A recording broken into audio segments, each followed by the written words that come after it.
Oh, grand rising, everybody. Got a cup of July spirit and coffee. Got my coffee here. Mm. All right. So let's get started. What's in my coffee today? Almond milk, of course, stevia, and cinnamon, and coffee. There you go. Really yummo today. It's those days that everything just seems to come together, like the perfect combination of flavors seem to mix, and it just tastes delicious, right? I don't know. And then there's sometimes it just doesn't happen that way, and you're like, why? And that could be, metaphor for life too, right? Where everything hits a pinnacle, everything comes together to this point, and before you know it, it's like boom, everything, and then boom, it falls apart. Because that's what life does. Goes together, falls apart. Goes together, falls apart. Goes together, falls apart.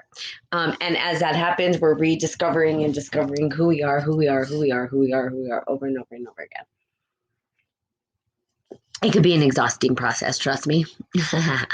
Okay, so let's get started. So I've been talking, and we've been engaging in the shadow. And we did talk about addiction, and I think the addiction piece was pretty powerful. And I think it's because most individuals have some sort of, addiction to something, and that addiction sort of feeds, as we talked about, these rituals that were taken from us. And so, kind of looking at how to replace it, and what do we do? Where do we begin? How do we begin to um, ritualize our life in a way that's meaningful, in a way that's going to help us rather than harm us, that's going to support society rather than take away from society in some way, and see it expand. Now, it takes a while to get there, and it's not easy, of course. And it's kind of funny because I do work in tobacco prevention. I don't talk a lot about what I do for work because that's just one piece of me. This is a whole other piece of me. But in tobacco prevention, we do talk about the addiction to smoking, and smoking being the hardest addiction to break, believe it or not, which is kind of crazy because there's tons of drugs out there that are super addicting, um, addicting. I don't know if that's the right word. That's kind of funny. It sounded weird to me. Anyway, there are tons of drugs out there. Like there we have heroin and cocaine and meth, and now there's new stuff. I don't even know the name of the new drug. There's new stuff out there, Molly. I don't know, a bunch of different things. And literally, people can wean off that addiction faster than cigarettes. So the nicotine and the properties in nicotine and what it does to the physiological part of our body really has a huge impact in our brain, everything. And so it's harder to actually quit that particular thing. So we use a process, but people can do it. And so that is the thing. It's the power that we find within us. And I talked about the warrior spirit and being a warrior. Anyone who overcomes their addiction and is able to transmute that energy becomes a warrior. Why? Because the going through something like that is not for the faint of heart, and to overcome it takes a true warrior to overcome it. It takes a lot to overcome it. And sometimes the battles that we face are not physical battle on a battlefield, but the battles internally, right? The demons that show up in our mind, the demons that show up in our space, in our life. And those demons, right, as we said before, we give it a proper bow. We bow to it, that we see it, but we're ready to battle if we need to go to battle, that we're ready to take it on, that we are not afraid, that we have the strength in order to look at it in the eye. And that's the biggest, hardest piece, is looking those demons in the eye, that they exist within you. You have in yourself have these dark shadow pieces that live within you. And it's hard because most people want to sort of, again, deny them, pretend that they don't exist, pretend that they are not there. And it's because it's not socially accepted. Morally, it's not accepted. And so then it becomes this repressed piece of us. And that repression, though, does actually play out in our life. Okay.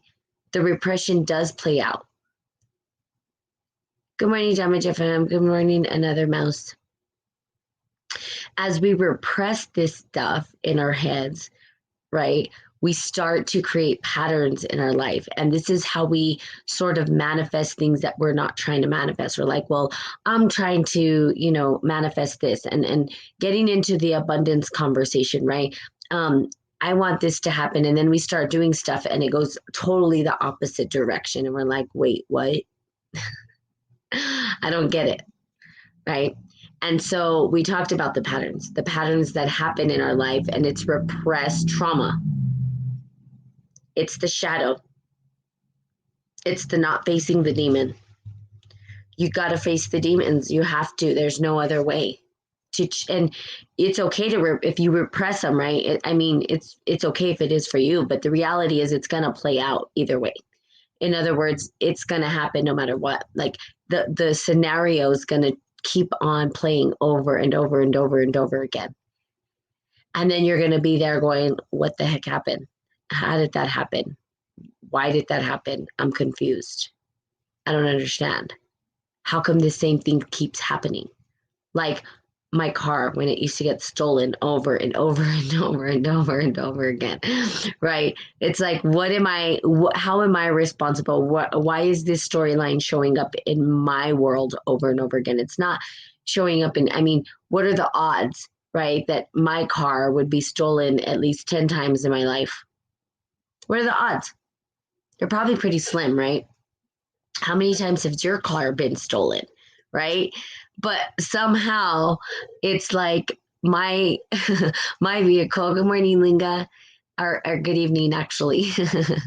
It's evening for you. And then from India. Oh, hi. Where in India are you? Mahabali.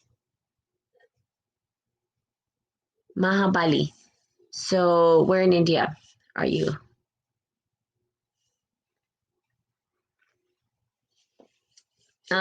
So again, it gets played out. And so namaste to you as well. I'd like to know where in India. I lived in Bangalore for a year. Bengaluru. Yay, I was in Bengaluru. We used to go to Mateo. I'm sure you know what Mateo is. I think it's still there. It was there last time I went, which was maybe 2 years ago. We'd go to Mateo. I am from New Mexico, Albuquerque, New Mexico. So US, the United States. But I lived in Bengaluru, and New Mexico, not Mexico City, New Mexico. It's part of the United States. I love it. So people with New Mexico, they're constantly like, oh, Mexico. I'm like, sure. It's the New Mexico, but it was part of Mexico, but it's part of the United States. Yeah. So, and it's Albuquerque, where Breaking Bad was. People know Breaking Bad. Also, Bugs Bunny came out of it. Also, Beavis and Butthead came out of New Mexico. Yes. New Mexico. Yes. Not Mexico. New. We're the New Mexico. Oh, that's hilarious. I'll be listening. Why were you in Bangalore? Oh, I was in Bangalore studying. So I lived out there for a year, Linga, and it was the most beautiful experience I've ever had in my entire life. Never felt freer in my entire life. Mainly because I didn't have the attachment of the box, right? The box that people give us in our life, right? So people tend to put us in a box. And it's because we constellated a personality, okay? And by constellated a personality, meaning that we've taken on these traits and this way of this essence, this way of being in public, right? And when that gets constellated, people tend to see you this particular way. But the reality is it's not truly you, right? Who are we truly, right? It changes. It's not the same. There's these deep, deep, deep inner shadow pieces of us that we don't necessarily go around touting and talking about, right? We want our best selves to be shown to everybody. Like, I'm the best this, or I can cook, or I can do this. And we want people to be proud of all the good things. We never go around and say, I'm a narcissist, or I'm selfish, or, people don't tend to just throw that stuff out there. They're like, nah. But when I was in India, nobody knew me. I had no box because nobody knew who I was at all. I had zero family. I didn't know anyone. And I just decided I was going to go halfway across the world and just live my best life. And that's exactly what I did. And guess what? It was the most liberating experience of my entire life. Why? Because nobody had a box around me. They didn't know who I was. And I didn't know who I was. And it was amazing. So I got to discover that, right? I had a chance to discover who I was without the projection of family telling me who they think I am, without the projection of society saying who I should be in my own town. And I discovered this new thing, right? Um, so let's see, USA, Canada, India is suffering from COVID. Yeah, I heard my friend who's out there yeah, told me. So I still speak with a bunch of my friends that I met in Bangalore, Naveed, Ganesh, Prashant, um, Dia. Those were all my really, really good friends. And we were always together. So, and it was amazing because I was able to experience this whole new way of engaging the world. So I highly rec. It was almost like my pilgrimage, right? It was like when you think about all the quote unquote great sages or teachers or spiritual guides, they've done this journey right away. Hey Betty, hey girl, who are you? I don't know from day to day who I am. I change daily. Every second. I'm like, God, I can't handle all these personalities. Stop. No, I'm just kidding. So, um, but the journey, the pilgrimage that we go on, and that's why they do it. They do it because we become a product of our environment. If we're in our environment for so long, we can't see beyond that. We end up becoming the box.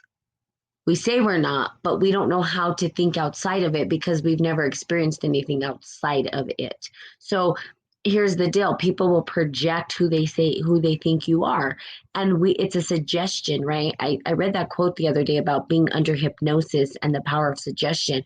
When people are hypnotized, they live off of the suggestions of others and who they think they are.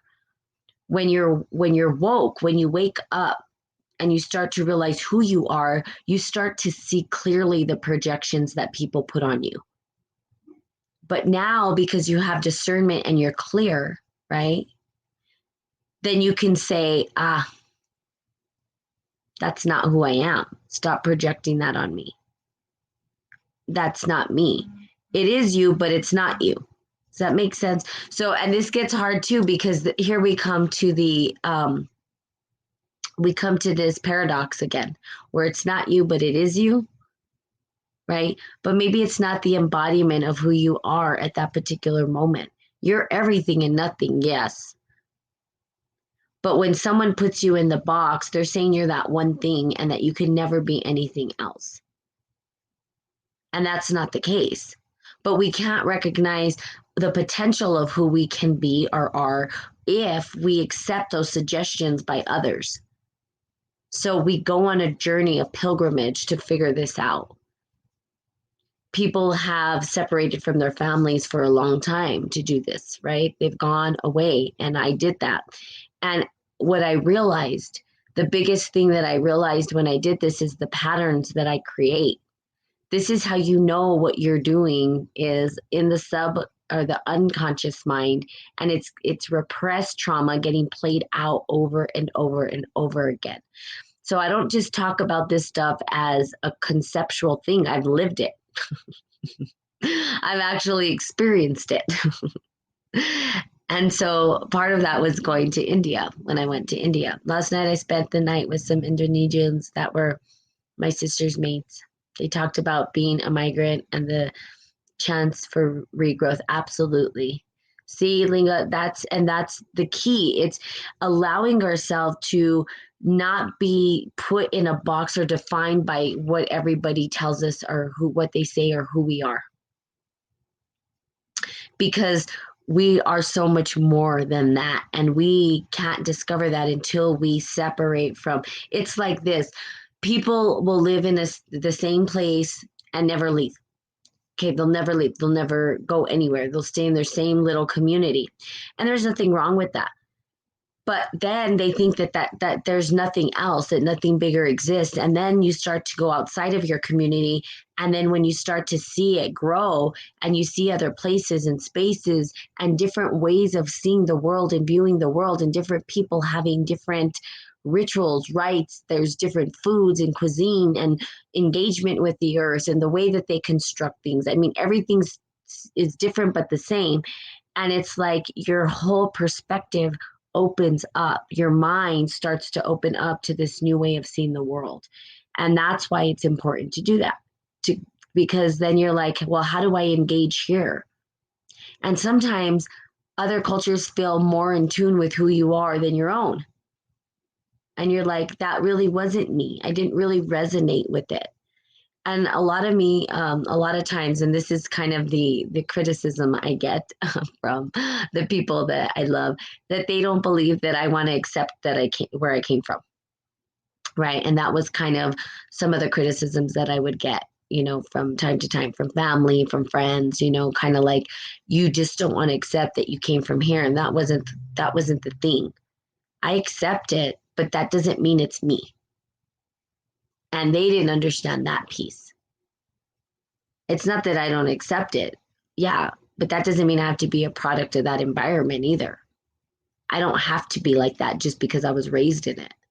That doesn't, there's other things that resonate with me, right? So we become the product of our environment until we actually experience something different, something new.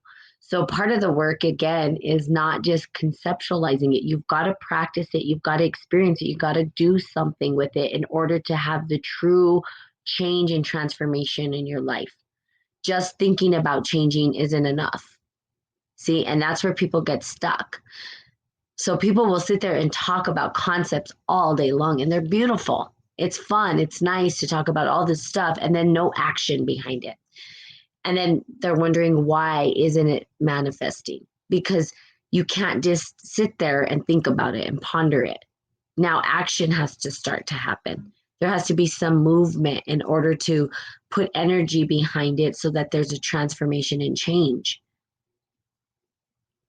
So it'd be like traveling, right? Or whatever it is for you. I say travel. I love to travel. That's why I love to travel and experience new things, new people. I love people. I love connecting with people. I love hearing stories of other people. I love, experiencing different foods and flavors and seeing different, plants and animals and whatever it is, and discovering the world, because it's a discovery for me.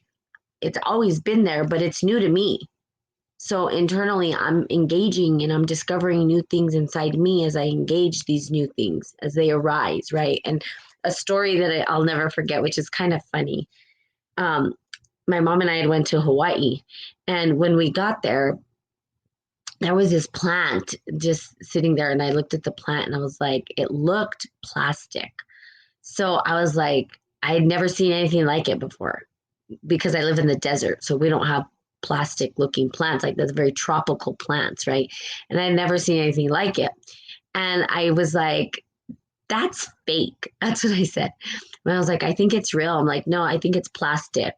And she's like, no, it's real. And I was like, no, I think it's plastic. And then we went up and touched it, and it was real, but it looked plastic. But for me, it was this new way of seeing a plant. I was like, whoa, I didn't even realize that this existed. Like, oh my gosh. Well, now, of course, they've imported those into the desert. They don't do very well here because they're not desert plants. But I started seeing them when I came back, and I'm like, oh my God, I didn't even know these existed. I saw leaves bigger than my body. I'd never seen that before. So experiencing and engaging with these things for the first time, right? It's like, what is this? And your whole understanding of the world is different. Now, I could talk about it and we could talk about it and we could say how beautiful it is. But if you never truly experience it, touch it, feel it, smell it, be with it, you're not going to get the full experience and understanding of it. We could look at videos of India all day. We could look at videos of Paris and all this. We see tons of pictures, but it's different when you're actually there. There's a different energy that starts to ignite within you. That's where the change and transformation happens. There's an energy that starts to circulate in the body. That energy, right, is our potentials, the potential within us to see things from a different perspective or engage life from a whole new way of engagement. Okay, let's see. Haha, you are sure you, wait, haha, are you sure we aren't the same person? Yeah, we are the same person. And that's the beauty of this work, right? The traveling thing, yes. That's the beauty of this work. We are the same. And that's really, that's what's cool. When we start to wake up, so right, Linga, as soon as everybody starts to open up their eyes and wake up, we start to remember we are each other. I am you and you are me. And there's no separation between us. We are only merely experience the separation, but it's very far and few between that people get that, right? They want to be individual. They want to say, I'm myself, I'm me, and that's okay. That's part of an ego function, and that's perfectly fine, because then we're engaging in life the way that we choose to engage it, which is fine. But at the end of the day, we get to a point, and this is where I think most people who sort of master the process, right, start to see everything as themselves. They're part of everything, and everything is part of them. That's not an easy thing to do, though, because that means you've got to accept the dark parts of yourself too. Because even the dark parts are you, and then you're like, oh shoot, I see it. So it's like, and there's parables about it, right? Like looking at the rock. It's like, oh yeah, let's just look at the rock forever. And why am I looking at this rock? Well, eventually you realize you are the rock. And it's like, what? Yeah, we have a moth. A moth? I don't know what that is. Good morning, Amy. And good morning, whoever else is on here on Facebook. Please say good morning. I don't know who else is on here. Hopefully the messages will come through. I know Betty's on here if you're showing up, but the other people not showing up, I don't know why. So sad. It's sad because I love telling people good morning. But yes, so traveling and getting out and moving around, because we get to experience. Good morning, Breezy. Anybody else on here on Facebook? Good morning to you. Hopefully your coffee tastes as good as mine today. And so again, for you to really come to know yourself, right? You've got to take yourself out of the environment that you're currently in, because right now you can't see outside that environment. Your environment right now might be like actually suffocating you rather than allowing you to expand. So you can just say, well, okay, I'm feeling suffocated. People aren't getting me. This is what I hear a lot, and this is what I love about this work is a lot of individuals feel like they don't have a tribe, that they've felt something in their life, and in their hearts they can feel that there's a calling to something greater, something bigger, and they don't know how to connect to it. And when they try to talk to their people, they don't get it. Right? They don't get it because it's not their experience, but they don't get it. And so they feel like they don't have a home. They're like, well, I don't have anyone. You do. You have Spirit and Coffee. Where the weirdos unite. And everybody's beautiful, magical self gets to be recognized. And you get to at least contemplate the beauty of what you get to bring to the world. But you do have a space. And um, it's hard because that's the common thing, right, Breezy? We have people who say my people don't get me, and I don't have people who understand. And then they'll talk to me and they'll be like, wow, you know, I'm glad I have someone that I could talk to. And that's the key. It's there are light workers in this world, okay, and there are people who have this bigger calling. Those are the people that are coming here. The people that come to Spirit and Coffee are the ones who are saying, how do I find my tribe? How do I connect? Right?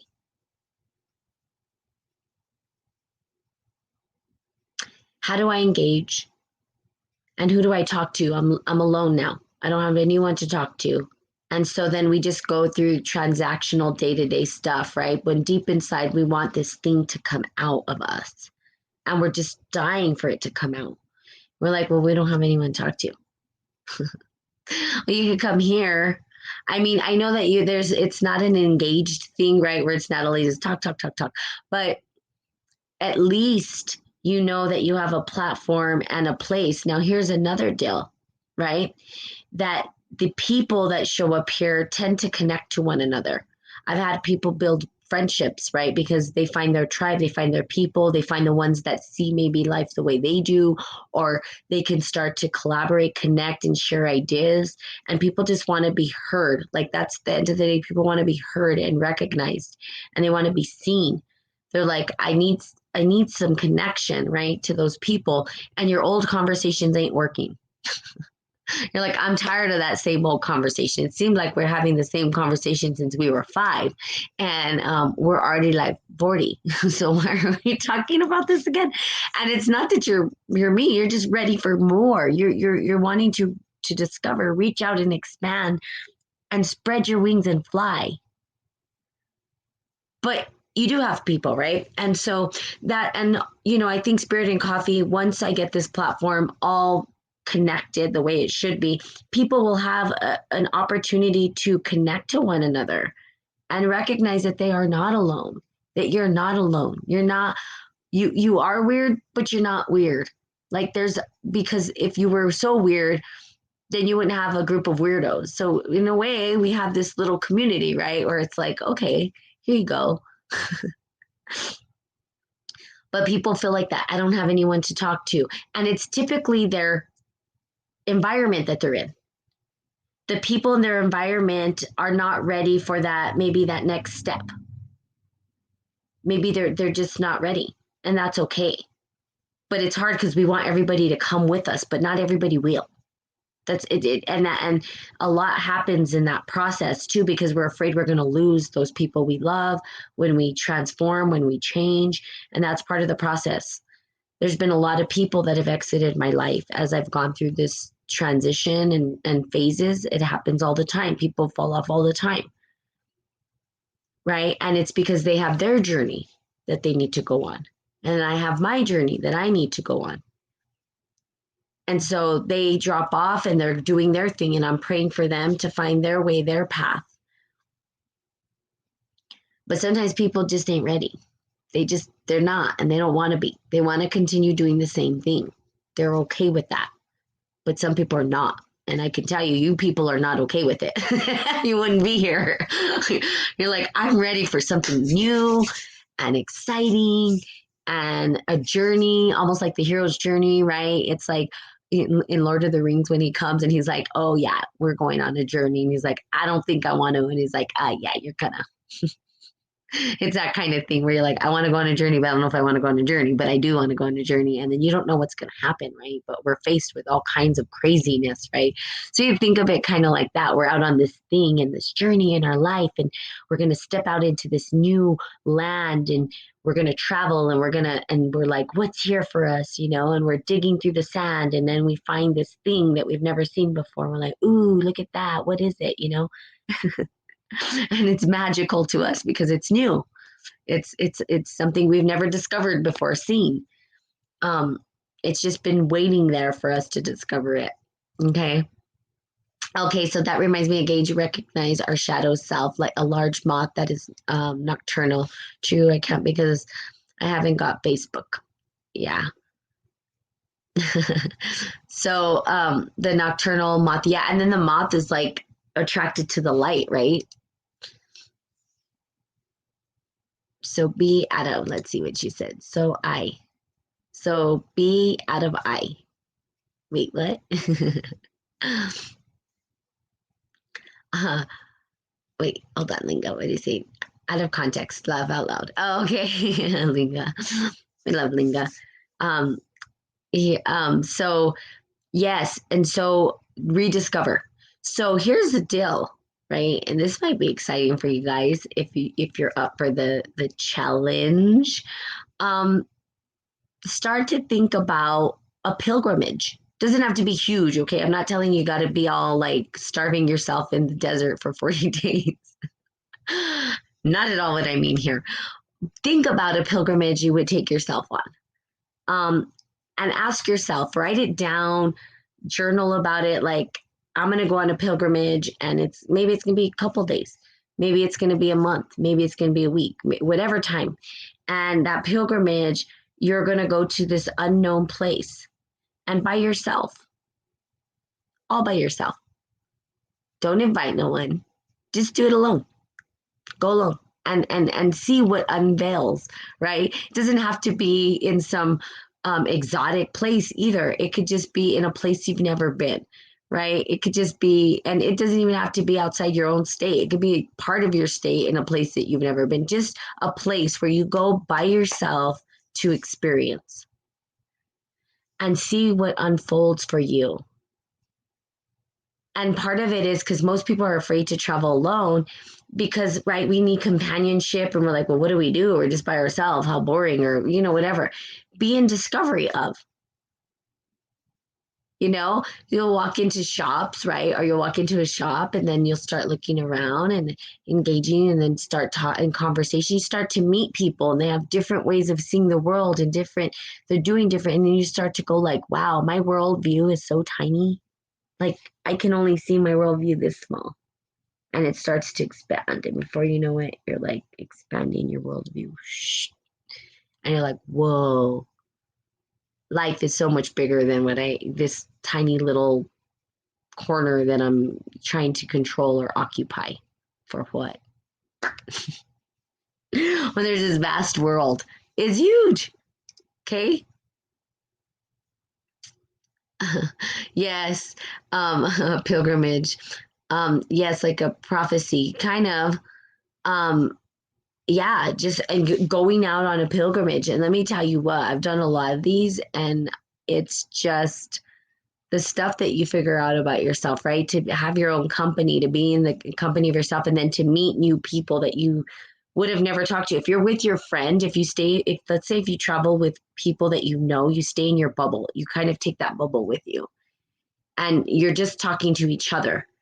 There's no opportunity for you to have to be uncomfortable and discover something new because it is uncomfortable, right? It is if you're not a person who engages in conversation and stuff, it can be very uncomfortable. And I'm both, right? Like at first I'm reserved, believe it or not, with all the talking I do on this. You would think, oh, she's so this or that, and it's really not. You get me in a crowd of people and I stay silent. Believe it or not.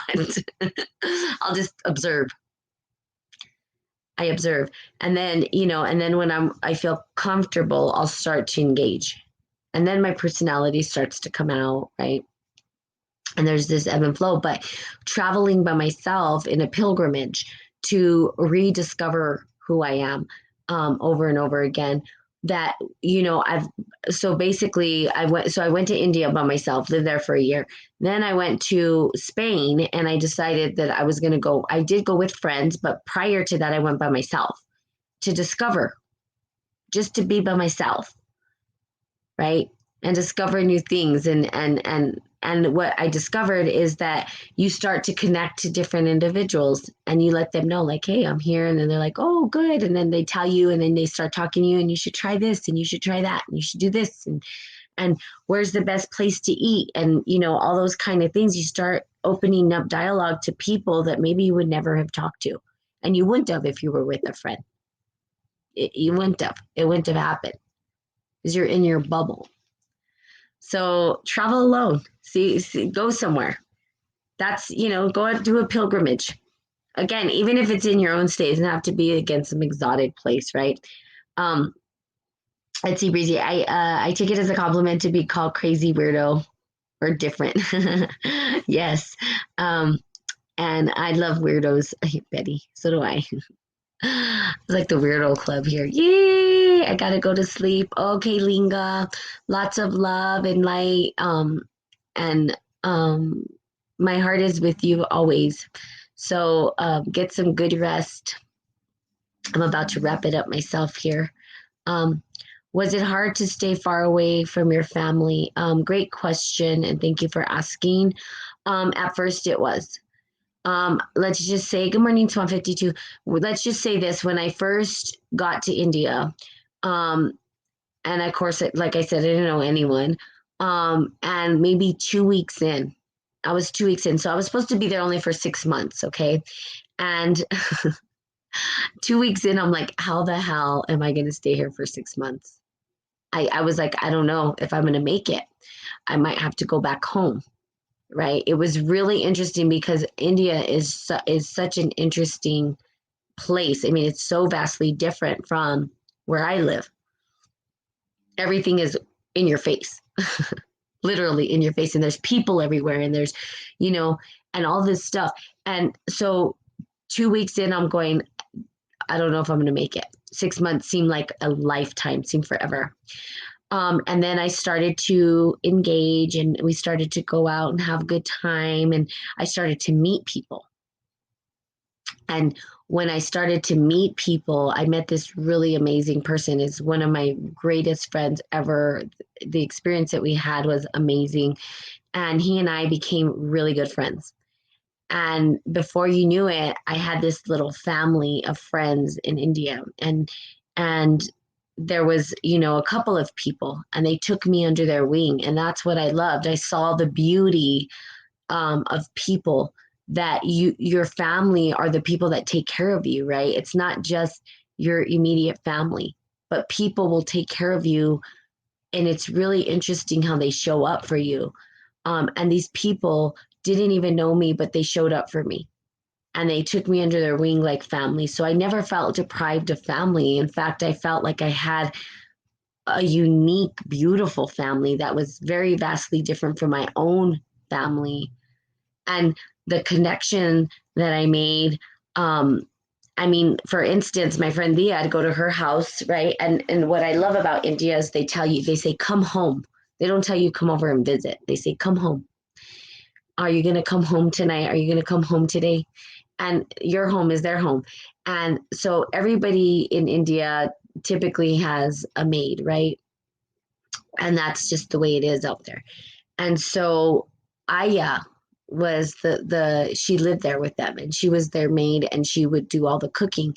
And I love her. She's like one of my favorite people ever. So I'd go in the kitchen with her and then she would feed me. She would let me sample stuff in the kitchen. And that's something I love to do. So I would always be in the kitchen picking at the food and I'd get in trouble, right, at my own house, right, with my mom and everybody. Get out of the food, Natalie. And I'd be like, whatever. And I just pick at it. And that was who I am. But she enjoyed when I'd come in. That made her happy. She found so much pleasure that I wanted to come and try her food before she was serving it. And so she would feed me from her hands. And that connection is not something that you can make up. What a beautiful thing. I loved eating from her hands. It was the most beautiful thing ever, right? This older woman who's been cooking her whole life and the food that she made is phenomenal. And she would feed me. And I just loved her so much, right? So she became family. She became that extension of mother love, right? Where it's like from food to food, like a mother feeds you, right? A mother feeds you, nurtures you, and she gave it to me from her own body, the own extension of her essence and her being. What a beautiful way to receive, right? So, and then the family, like my friend Dia, um, is like, come on, let's go here. Let's do this. Let's, they loved me. They took care of me. I got sick. They took care of me. So again, you can find, they call like surrogate families in a way, right? Wherever you go. So it's almost like there's no void ever. And the universe will show up. The universe will show up for you to take care of you. And that, so, but yes, thank you for the question. And it was, of course, because I love my family. When I got back, I cried, right? As soon as I hit US soil, because I hadn't been home for a year, it was a whole new perspective and way of looking at it, right? Good morning, Tony. Cheers. So I really appreciate the question. But I say, so for you guys, go on a pilgrimage. Just do it. I promise you, you're not going to regret it. You go by yourself, you go and you just start to explore and engage and touch things and smell things and eat things and talk to people, talk to things. I'll talk to things. I talk to birds, I talk to animals, I talk to the water, the wind, and engage with it. And you can feel the difference, right? It's the same wind, maybe perhaps where you live, but go by the ocean and the wind feels different, right? It feels like there's this new energy. It's renewed or it's a different way to engage it. Um, you can't choose your family. I have great friends, absolutely. So your family is your family. And I missed my family, but again, it's not like there was a void. I found beautiful people who took care of me equally as good as my family did, which is that amazed me. That was like, whoa, the universe will always, God will always show up no matter what, right? God was moving through them to support me as God was moving through me to engage with them. So it was the same, right? So beautiful.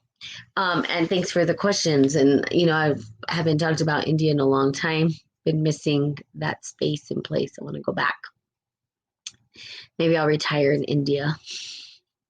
Became my favorite place because of the culture and the people. Beautiful. There's some of the most beautiful souls that I've ever met are in India. Literally, such a beautiful country and culture. And don't get me wrong, they have their issues too. Everybody has their issues, but there's this over generations. There's this deep rooted compassion. I mean, Buddhism came from that, right? Came from India. So compassion is a huge thing, and love and kindness and people accepting you and wanting you to come home and eat and enjoy. And that culture doesn't really happen here in America, right? We're not just going and saying, hey, come eat at our house with people we don't know. We don't really see foreigners and say, hey, yo, come over and eat. That's not typical. In India, it is typical. Come have some food. Come eat. Yeah, pray for them right now. The virus that's spreading. Yeah. I've been talking to my friend Prashant, Tony in India, and he told me that it's bad and to pray for them as well. So sending prayers to those beauties out there, right? My beautiful people. Lots of prayers and love and light to them.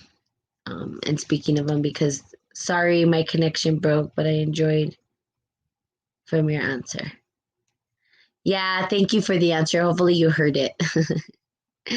So go out on a pilgrimage. Find a pilgrimage to go on and just go out and explore and enjoy. There's nothing better that you can do for yourself, I promise. Okay? Every guru, sage, whatever you want to call it, enlightened teacher has done it. They've all done it and they do it for a purpose. And the purpose is to get you outside of your box, your little bubble. There's so much more. You're so much more, and there's so much more out there. Okay. So there you go. Have a great day. I love you guys so much. And I will be seeing you all tomorrow. Bye.